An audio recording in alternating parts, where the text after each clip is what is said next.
guys, welcome back to our channel. Thank you so much for the support. In this video, we're talking all things colorism, a conversation that's been plaguing our community for the longest.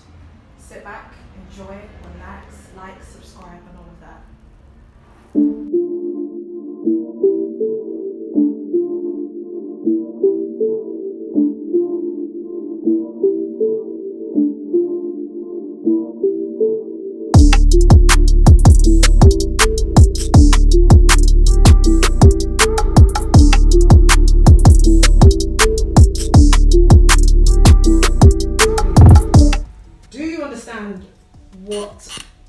Do you understand the word colorism? And if so, what does it mean to you guys, all four of you? It's discrimination, prejudice against those with darker skin complexions and preference for light skin. Cool. Yeah, I think I agree. That's the way that it plays out. I think, is it possible, and I'm not saying that this is a fact, I'm saying in terms of defining it, is it possible that it could also be the other way? So I know we've sort of agreed that racism cannot be the other way because of a power shift, but if you're in a country that's predominantly full of powerful black people, they then, I guess, because of the power shift dynamic, be racist towards white people. In this situation, we can't. But in terms of colorism, is it possible? Does anyone feel like it's possible to have colorism where it's anti someone who's of a fairer skin tone? So I guess colorism is just a prejudice against the skin tone within that race.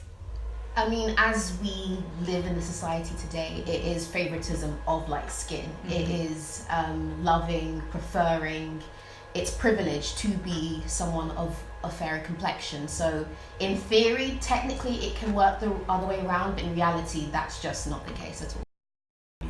It's quite broad, but if we're going to narrow right down, then yeah, it is quite rampant in today's society. Mm-hmm. And it's not just from men. Is actually from fairer skinned women. Mm-hmm. We can go to Steph London. Mm-hmm. I don't remember when she released those tweets, but you know, she kind of still stood behind it. We can go to Maya Jama. Mm-hmm. You know, I mean, she's recently been brought back up because of the Stormzy kind of thing. But it's not just men preferring lighter skinned women in music videos or to be seen in public settings. It's women also bringing down other women for self-esteem, for self-validation, and to be perceived and desired even more by men. So where do you think it's come from then? Where has this thing come from? Slave trade. 100%. I definitely think so, and I was speaking about it with my godson on the way over here. And for me personally, I feel like it's just a watered down version of racism. Mm. So it's almost just like you've taken sort of the preference of being white over being black within a certain geography, and you've decided that actually, well, we're not white, but I'm better than you because I am whatever. I guess it's I'm better than you because I'm mixed race, but if I'm not mixed race, maybe I'm at least fairer, or whatever the case might be. And I think it's nothing more or less than literally a watered down version of racism. The only reason, and I think actually with what you said, I agree. The only reason I asked is because someone said to me once that I obviously am black, but I'm Caribbean. And they said that Caribbeans are not black. They're not. So this is an Ivorian lady. Caribbeans are not black because they are clearly mixed at some point along the way. And so if you're mixed, you're not black. So I said, well, everyone, I guess, somewhere is mixed. She was adamant she's not. And I'm not going to say you are. I don't know your DNA. So she was adamant that she wasn't mixed. And I just felt as though, do I then have to, I think it's just maybe straight, like, so I'll come back, but do I then have to actually accept and acknowledge that if a mixed race person is not black, someone who's half white and half black, if they're not black, is it right for someone who is maybe a quarter Indian or quarter white or whatever to claim that they are black? Does that person then actually have to just sit down and say, actually, I think that realistically, because you can't narrow down how much you have to be black, but if you're going to say, if you can't say that you're 100%, or if you know you've got something else in you, you're not black. So I think that there's been colorism. I felt a way about that, to be honest. And it was sort of just like, if you're lighter, you're not black. And it was almost like you're not good enough to be there. I don't know, even though I was on the butt end of it, I kind of felt like that's a positive thing in a way. Maybe I shoot myself in the foot by saying this, but I feel like it's a positive thing in a way because I think that it's been so long that being white has been held to a standard where if you're mixed race, you can't be white. If you're half white, you can't be white, you must therefore be black. And black will accept that because they feel as though it's okay, I understand that you can't be white because that's pure and sacrosanct, but you can be black and we'll accept you in. And I think that from there, we've then evolved into, because these people have been accepted as being black, whether you agree with it or disagree with it, I'm not saying either which way for me personally, but because they've been accepted as being black, it's easier then to have this issue amongst black people as to, I'm a better black because I'm lighter. If you were only black because you could say, I know that there's nothing in me, as far as I'm aware, there's nothing else but black in me, then I don't think we would have such an issue. But I think because you can be black, you can be black if you identify as black, if you feel like, you know, culturally I've grown up in a black environment, so I identify as being black, or I'm a quarter black, and therefore, I think because we as black people accept that, and I think we have to look at why we accept that, but I think because we accept that, it's easy for there to then be this colourist issue within the black community, and that to be so closely linked to not only beauty standards but also worthiness, etc. So that was slightly straying, but in agreement with what you're saying, but also I guess flipping it and just sort of saying that the acceptance, I guess, of non-fully black people has evolved the idea of colorism. Have any of you dealt with a self-image issue of wanting to be a certain skin tone before? Of course, yeah, 100%. Since childhood, and I think this all goes back to, it's just, again, colorism, racism, they're all social constructs. They were belief systems that were imposed on us, not necessarily by us, but by, you know, racist, privileged white people.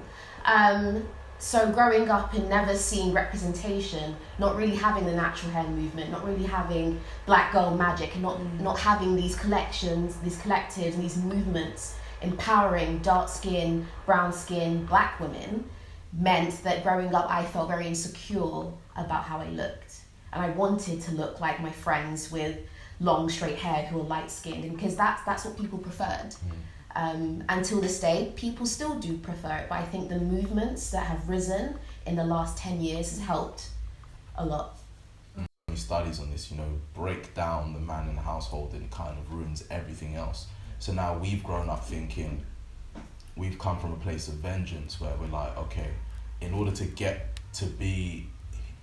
aspire to be like the white man instead of trying to be better than him or trying to be ourselves, you know, what is he doing that, you know, we can be accepted? And, you know, it is, you know, Kanye West does it all the time, you know, he used to rap about black man coming up in the game, and then as soon as he gets to the position where the paparazzi's on him, I need a white woman. You know, at the very least, you know, we're seeing rappers nowadays, you get a couple token dark-skinned black women in it, but the vast majority of them, if they're not exotic or if they're not light-skinned, then, you know, it's not going to get many views. And then we bring that on into like social media, which is really, really rampant with this. And it gets to a position where, to answer the question, men have, I won't say they've kind of set the standard, or they've kind of set the benchmark for it. And because that's what we're looking for, and as human beings, you know, vice versa, men and women, we're always looking to be accepted. Women have taken that, and, you know, the light-skinned women think, hey, I've got an advantage here, I'm gonna work and profit off that. Dark-skinned women now are coming with this movement that, you know, no, it's okay to be who we are and still be accepted. And, you know, because now, you know, dark-skinned women kind of taking the power back in terms of, we're not going to play by your game, it's kind of created tension.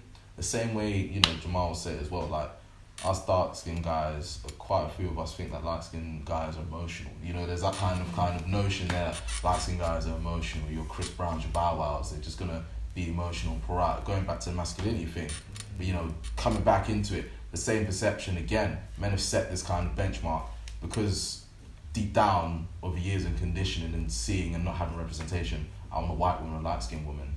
Women have taken that and been like, okay, well, in order to get that man, or in order to be accepted by the men I want to get married to and have babies with, I need to have Eurocentric features, I need to have straight hair, I can't wear my afro out, I have to be light skinned. And you've got, you know, Congolese, you've got your West Indians, you know, bleaching themselves now. And, you know, yeah. And other nations. Other nations as well, of course, yeah.